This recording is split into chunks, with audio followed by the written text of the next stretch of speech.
SB exam classes में आप सभी का स्वागत है। मैं मोहन वर्मा। आज हम लोग बात करेंगे जेटेट खोरठा की। खोरठा की सिलेबस आप यदि देखेंगे तो उसमें आप पाएंगे कि समास से बहुत अधिक प्रश्न आते हैं।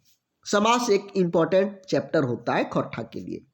तो खोरठा का चैप्टर यानी खोरठा का समास बहुत ही उपयोगी है आप लोगों के एग्जाम के दृष्टिकोण से।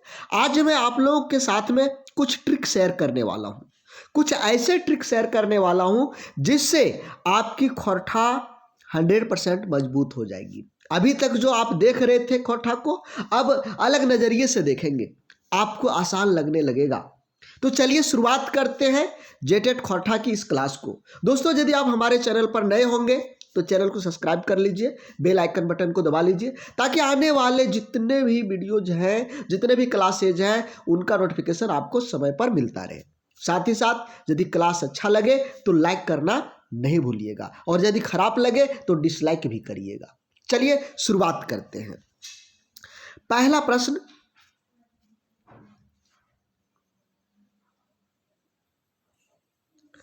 गरु डांगर कौन समा सके? जल्दी से बता दीजिए, गरु डांगर कौन समा सके? तो गरु डांगर क्या होता है? गरु डांगर दोनों ही जानवर गरु भी जानवर हुआ और डांगर मतलब भी जानवर हुआ। दोनों जगह एक ही अर्थ निकल रहा है, एक ही अर्थ है। गरु मतलब भी जानवर हुआ और डांगर मतलब भी जानवर हुआ। दोनों एक ही चीज हुआ। दोनों ही क्या है? एक ही चीज है। यदि एक ही अर्थ वाले शब्द लगातार यदि 2 बार आता हो तो वह द्वंद्व होगा। कौन सा होगा? द्वंद्व। लेकिन यदि द्विगु में क्या होता है? जो इसका पहला पद होता है वह संख्यावाचक होता है। संख्यावाचक 2, 4, 5 ऐसे संख्यावाचक। और द्वंद्व में द्वंद्व पहचानने का हम अलग अलग नियम बताएंगे। 3 नियम इसमें आएगा। लेकिन जो पहला नियम है वह क्या हुआ कि दोनों का जब अर्थ एक ही आवे, गरु मतलब जानवर और डांगर मतलब जानवर, यदि दोनों का अर्थ सेम हो, बदलता नहीं हो, तो वह द्वंद्व होगा। चलिए दूसरा प्रश्न, माय बाप कौन समास है? माय बाप कौन समास है? देखिए, माता पिता कौन समास है? इसमें क्या होता है, आप देखेंगे प्रायः एक दूसरे के पूरक होते हैं, एक दूसरे के पूरक, पूरा करने वाले। माय बाप, भाई बहन, घट्टी बढ़ी, लोटा डोरी, दाल भात, दही चूरा, तन मन, जनी मरद, बेटा बेटी, छुआ पुता, गाय गोरू, ये सब क्या है? कड़ा भैंस, ये सब क्या है? ये द्वंद्व समास है। कौन समास है? द्वंद्व समास। एक दूसरे के जो पूरक होते हैं। तो माय बाप, माय के पूरक बाप और बाप के पूरक माय, इसलिए माय बाप इसको हम लोग कहते हैं। अब जैसे दाल भात, दाल भात, भात का पूरक दाल है और दाल का पूरक भात है। क्योंकि केवल दाल खा पाएंगे क्या? नहीं, दाल आप कर ले। वैसे यदि आपको होटल जाए और खाना मांगेगा और दाल दे दे, संतुष्टि होगी? नहीं होगी। आपको चावल भी चाहिए, और चावल यदि छूछा चावल दे दिया जाए वो भी पसंद नहीं। तो एक दूसरे का ये पूरक है, एक दूसरे का पूरक है। जैसे दिया बाती, दिया और बाती, दिया के बिना बाती अधूरा है और बाती के बिना दिया अधूरा है। यदि दोनों चाह ले कि हम अकेले अकेले रोशनी करेंगे तो संभव है क्या? नहीं होगा। दोनों चीज रहना जरूरी है। तो ये एक दूसरे का पूरक है। जब पूरक होता है तो उसको हम लोग द्वंद्व समास कहेंगे। साग भात, ये भी दाल भात जैसा साग भात, एक दूसरे का पूरक है। एक दूसरे का क्या है? पूरक है। तो ये भी क्या होगा? द्वंद्व समास होगा। ये भी द्वंद्व समास होगा। जनि मरद, देखिए ये भी स्त्री पुरुष, पति पत्नी जिसको आप कह सकते हैं, पति पत्नी एक दूसरे के पूरक हैं, एक दूसरे के पूरक हैं। स्त्री पुरुष के बिना अधूरा है और पुरुष स्त्री के बिना अधूरा है। तो ये क्या होगा? द्वंद्व समास होगा, द्वंद्व समास होगा। दो साला कौन समासक है? दो साला, देखिए यहां पर बहुत लोग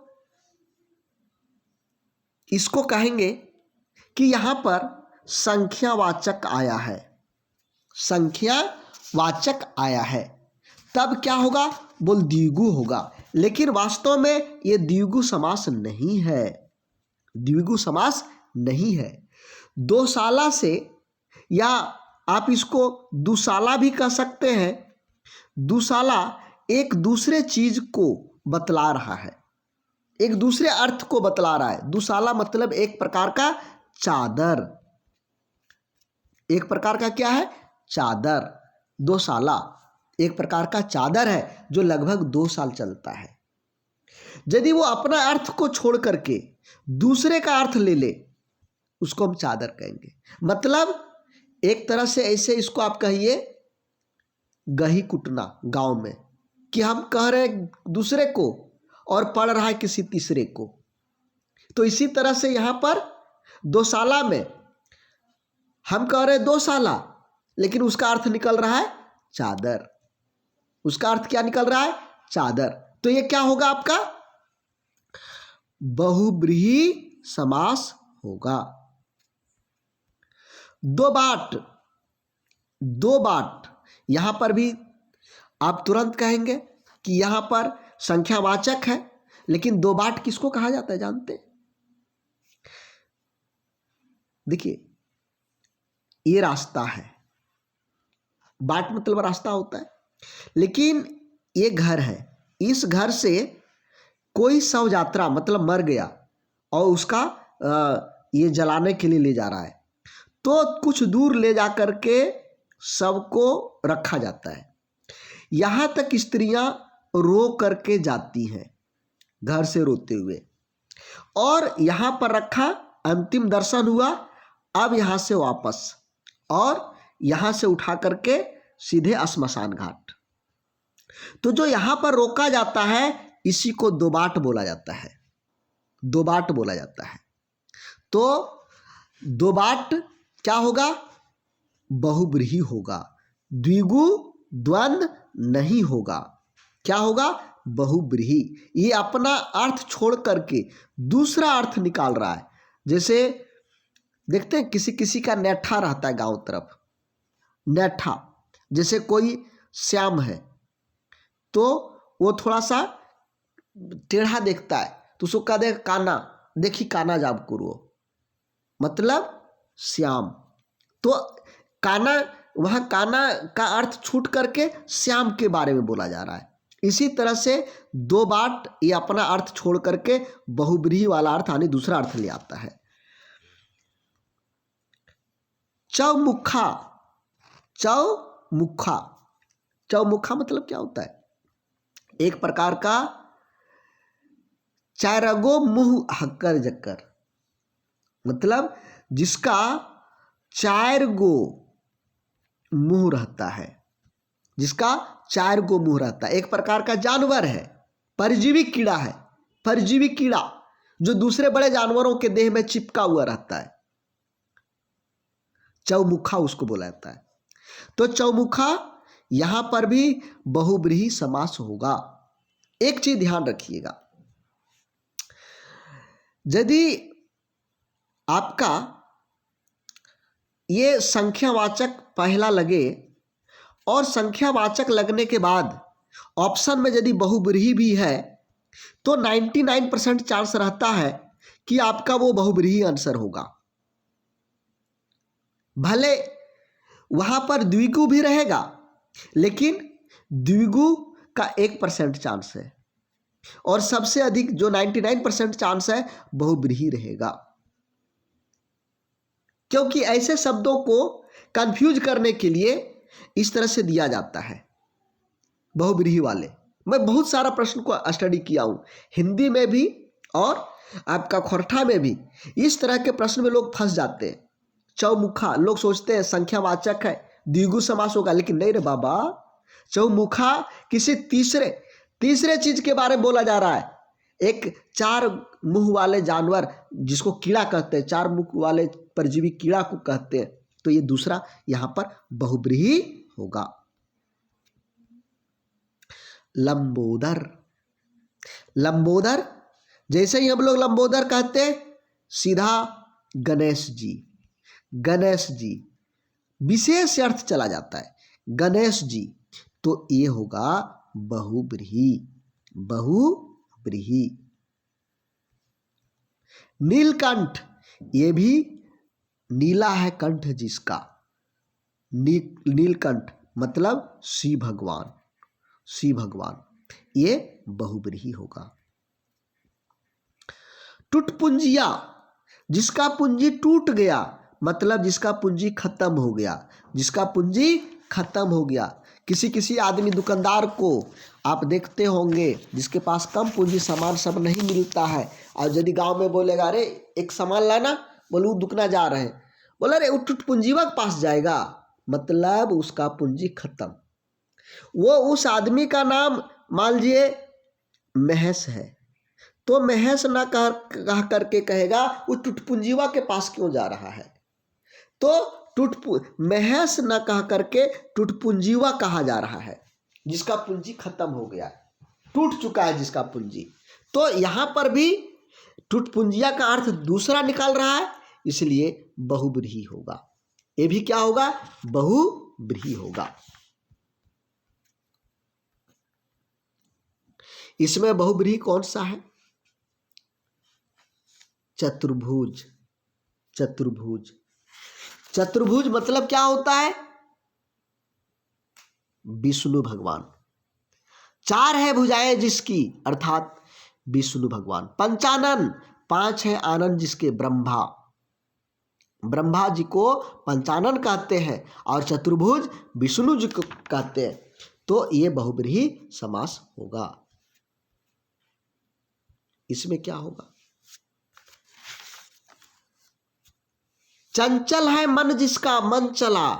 हम लोग गांव तरफ कहते हैं किसी बच्चा को जो ज्यादा इधर से उधर कर कर रहता है, मन चला। अरे वो मन चला आदमी, उसको क्या बात करते हो, मन चला है कि मन चलवा किधर गलो, तो ये हो गया मन चला, बहुव्रीहि। कौनटा बहुव्रीहि समास नाय हक है।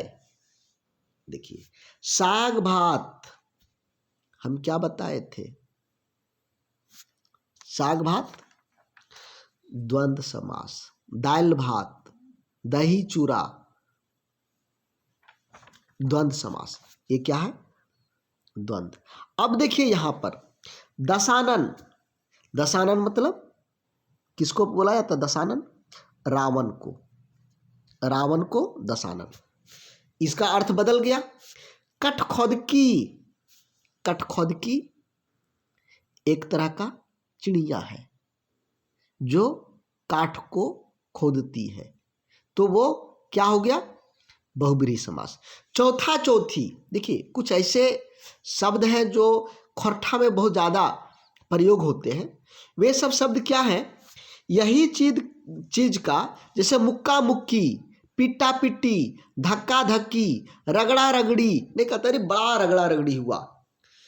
कोई मान लीजिए कोई जानवर खरीदने गया है बाजार में, तो कम बेसी 5,000 देंगे, 2,000 देंगे, 3,000 देंगे, 10,000 देंगे, ऐसे करते करते करते दोनों तरफ से बातचीत होता, तो बड़ी रगड़ पैच हुआ, रगड़ा रगड़ी, रगड़ा रगड़ी। नोचा नोची, जब कोई झगड़ा लगता है दो बच्चे, कहते रहे उसे दोनों लड़के नोचा नोची कर ललको, नोचा नोची कर ललको, तो नोचा नोची क्या हुआ, बहुव्रीहि समास हुआ। नोचा नोची, मारा मारी, लाठा लाठी, कहा सुनी, कहा सुनी किसको बोलते, जब लोग हल्का फुल्का झगड़ा लगता है ना, कहा सुनी कह देते, वो दोनों में कहा सुनी हो गलो, मतलब छोटा मोटा झगड़ा हो गया, स्टार्ट हो चुका है। खिच्चा खिच्ची, खिच्चा तानी, ठेला ठेली, कांधा कांधी, ये सब क्या है? बहुब्रीहि समास है, ध्यान रखिएगा। मुक्का मुक्की, पिट्टा पिट्टी, धक्का धक्की, रगड़ा रगड़ी, चौथा चौथी, नौचा नौची, मारा मारी, लाठा लाठी, कहा सुनी, खिच्चा खिच्ची, खिच्चा तानी, ठेला ठेली, ये सभी है। ठीक है, चलिए इस तरह का बहुत सारा आपको देखने को मिलेगा खोरठा में।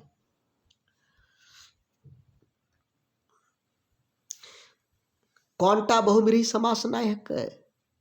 मुक्का मुक्की अभी हम बताए, धक्का मुक्की हम बताए, पिट्टा पिट्टी हम अभी आपको बताए। अब नाप जोख ये अलग है, ये कहीं अर्थ निकालता है। नाप और जोख हमने आपको बताया है कि जिसका दोनों का अर्थ एक ही चीज हो उसको हम लोग कहते हैं द्वंद्व समास। द्वंद्व समास, तो ये क्या हो गया? द्वंद्व समास हो गया। दोस्तों थोड़ा सा हम आपका समय लेना चाहेंगे। देखिए, सबसे पहले आप इसका स्क्रीनशॉट ले लीजिए। आप जेटेट की तैयारी कर रहे हैं,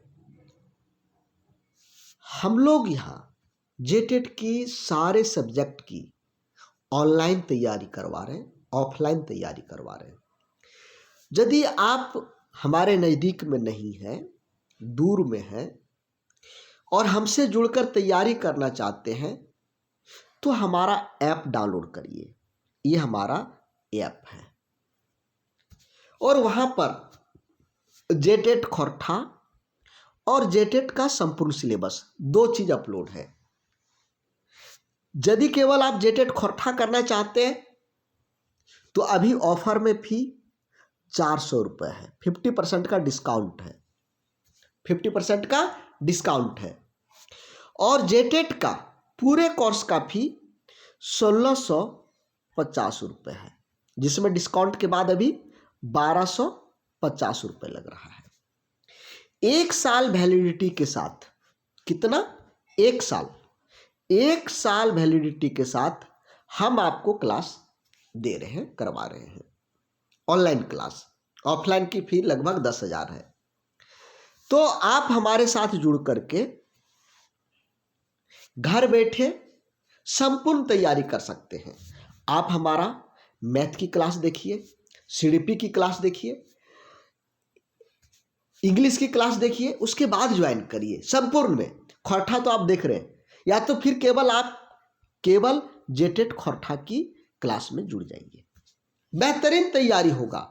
यहाँ पर हम आपको नोट्स भी देंगे, रिकॉर्डेड क्लास भी देंगे, notes PDF, online test, practice set, सब कुछ आपको हमारा ऐप के अंदर मिलेगा। यदि ऐप से ज्वाइनिंग होने में किसी तरह की दिक्कत होती है, परेशानी होती है, तो ये हमारा ऑफिस स्टाफ का नंबर है, इनके पास में आप कॉल कर सकते हैं। इनके पास आप कॉल कर सकते हैं या सभी में व्हाट्सएप है, व्हाट्सएप पर मैसेज कर सकते हैं। सभी में व्हाट्सएप है और व्हाट्सएप में आप मैसेज कर सकते हैं या कॉल करके जानकारी ले सकते हैं। तो चलिए आगे अब हम लोग देखते हैं अनठेकान में कौन समास है। अनठेकान देखिए, एक होता है नए समास। नए समास में क्या होता है? पहला पद जो होता है ना, नकारात्मक, अर्थ उसका निकलेगा नेगेटिव, नकारात्मक। तो यहां पर जो अनठेकान है ये नकारात्मक है, नए समास होगा। अनठेकान, अनपथार, अनठहरी, अनहोनी, अनगरजू, अनगिनती, अनदेख, अनचेत, अनियाय, अजगोई, अकाल, अचेत, बेहिसाब, बेफिकीर, बुलूरा, बेकाया, बेहुदा, ये सभी क्या है? नए समास है। निगोड़ा, निपुता नए समास है। तो नए समास प्रायः आप देखेंगे कि या, यन, बे और नी से स्टार्ट होता है प्रायः। चलिए आगे देखते हैं। निर्धनिया कौन समास है? निर्धनिया कौन समास है? देखिए यहां पर भी आप क्या देख रहे हैं, नकारात्मक धनिया यानी धनिक आदमी नहीं, निर्धन। तो यहां पर क्या होगा, नए समास होगा, नए समास होगा।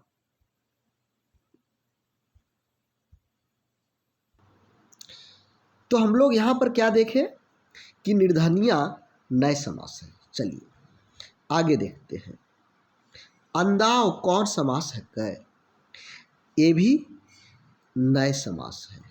अंदाव जिसका कोई दाव नहीं हो। निर्मुहिया जिसका कोई मुंह नहीं, निर्मुहिया जो बोल नहीं पाता है, जैसे छोटा बच्चा या फिर जानवर, गोरू, डांगर जो बोल नहीं पाता उसको हम लोग निर्मुहिया कहते हैं। तो यहां पर भी क्या होगा, नए समास। जिसका मुंह नहीं। अनहोनी, अभी हम आप लोग को बताएं, अनहोनी, अनठकानी, अनपथार, अनठहरी, अनगरजू, ये सब क्या है, नए समास है। ये सब नए समास है। जे नए समास नाय हकै तकरा छाटा। जो नए समास नहीं है उसको छाटना है। जो तो निफिकिरा, निहुनरा, निर्लजा, जिसको फिक्र नहीं, जिसको हुनर नहीं, जिसको कोई लजा नहीं, तो इस सब में देखिए नकारात्मक आ रहा है। लेकिन बारी ओगरा, जो बारी को ओगरता है, देखभाल करता है, सुरक्षा करता है, उसको कहते हैं। तो ये तो पॉजिटिव हो गया। लेकिन ये तीनों क्या हो गया, नेगेटिव, नकारात्मक, नहीं वाला। तो ये तीनों नए समास है, लेकिन ये नए समास नहीं है। जेटा द्विगु समास है तकरा छाटा। देखिए दो बाइट, द्विमाही, तीन कौड़ी, सभे। देखिए यहां पर थोड़ा सा देखिए, दो बाइट, दो बाइट क्या होगा, ये सभी है। सभी में संख्यावाचक है। सभी में क्या है, संख्यावाचक। सभी में दो, दो, तीन संख्यावाचक है।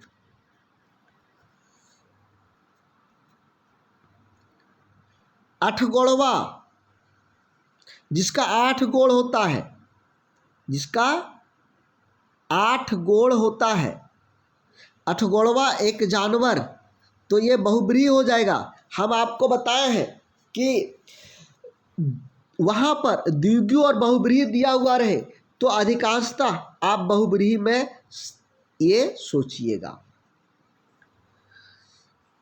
कुकुर मुहा, कुकुर नियर चाल, बैन आदत है जकर। देखिए ये जकर शब्द जिसमें लगे, जकर शब्द जिसमें लगे उसको क्या, कर्मधारय समझिएगा। क्या चीज, कर्मधारय, कर्मधारय समझिएगा। जिसका दोनों पद समाप्त ये प्रधान होता है। कुकुर जैसा जिसका मुंह होता है, कुकुर जैसा जिसका। तो इसमें क्या पहचानिएगा, लास्ट में देखिएगा, इसमें जहां और जैकर, जहां और जैकर आएगा। जब इसका विखंडन करेंगे, विग्रह करेंगे, तो लास्ट में जहां या जैकर आएगा। जैसे देखिए ललपनिया, लाल रंग एक पानी है जहां, लाल रंग का पानी जहां पर है उसको ललपनिया कहेंगे। दूधबटिया, दूध रंग के माटी है जहां। छगरी मुहा, छगरी नियर मुंह है जकर। तो जहां और जकर यदि आ गया तो उसको हम कहेंगे कर्मधारय। क्या कहेंगे, कर्मधारय। कुकुरपेट्टा, कुकुर नियर पेट है जकर। कारी पानी, करिया रंग के पानी है जहां। तो जहां और जकर जब आए तो उसको समझ जाइएगा कि ये कर्मधारय है।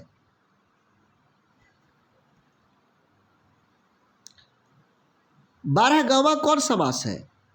12गांव, 12गांवा मतलब 12 गांव, 12सिंघा, 12गांव, सतकौड़िया, छमाही, तिमाही, दुअन्नी, अठन्नी, ये आपके क्या हो गए? द्विगु समास हो गए। क्या हो गए? द्विगु समास। उसके बाद चलिए सतकौड़ी, ये भी क्या हम बताएं आपको? द्विगु समास। दोस्तों यहाँ पर हम आपको केवल MCQ करवा रहे हैं, आप देख रहे हैं। इसका डिटेल क्लास आप जानना चाहते हैं, देखना चाहते हैं तो हमारा ऐप को डाउनलोड करिए और हमारा ऐप से क्लास को परचेज कर लिए। यहाँ पर डिटेल क्लास सभी का अपलोड है और लाइव क्लास के थ्रू भी मिलता है। तो ये हमारा SB एग्ज़ाम क्लासेज ऐप है, प्ले स्टोर में मिल जाएगा, वहाँ से डाउनलोड करिए और जेटेट खोरठा की कोर्स को परचेज कर लीजिए। पूरा कोर्स को, पूरा कंप्लीटली कोर्स को देखने के लिए देखिए हमारा पढ़ाने का तरीका है। सबसे पहले हम शब्दार्थ करवाते हैं। शब्दार्थ मतलब वर्ड मीनिंग। चूँकि बहुत सारे लोग हैं जो शहर में बसे हुए हैं, गांव देहात कम आए हुए हैं, बहुत सारे लोगों को खोरठा का हिंदी समझ में नहीं आता है, तो उसके लिए शब्दार्थ हम पहले देते हैं। फिर उसके बाद उससे जो पाठ मिलता जुलता पाठ है उस पाठ को कवर करते हैं और उसके बाद MCQ करवाते हैं। तो हम पूरे एक चैप्टर को 3 भाग में करवाते हैं, 3 भाग में पूरा करवाते हैं। पहला भाग में हम उसका वर्ड मीनिंग पूरा कंप्लीट, फिर दूसरे भाग में पूरा उसका डिटेल में बात करते हैं, उसके बाद तीसरे में MCQ करवाते हैं। इससे क्या होता है, कोई भी चीज़ आसानी से समझ में आता है। आप भी यदि हमारे साथ जुड़ करके बेहतरीन तैयारी करना चाहते हैं तो अभी अवसर है। यदि ऐप डाउनलोड करने में या कोर्स परचेज करने में किसी तरह का प्रॉब्लम होता है तो ये हमारा ऑफिस का नंबर है, इसमें किसी पर भी आप कॉल करके जानकारी प्राप्त कर सकते हैं। जो भी आपके पास वो डाउट रह गया हो उसका समाधान आप करवा सकते हैं। तो आज के लिए बस इतना ही, फिर हम लोग मिलेंगे नेक्स्ट क्लास के लिए। तब तक के लिए धन्यवाद। जय हिंद।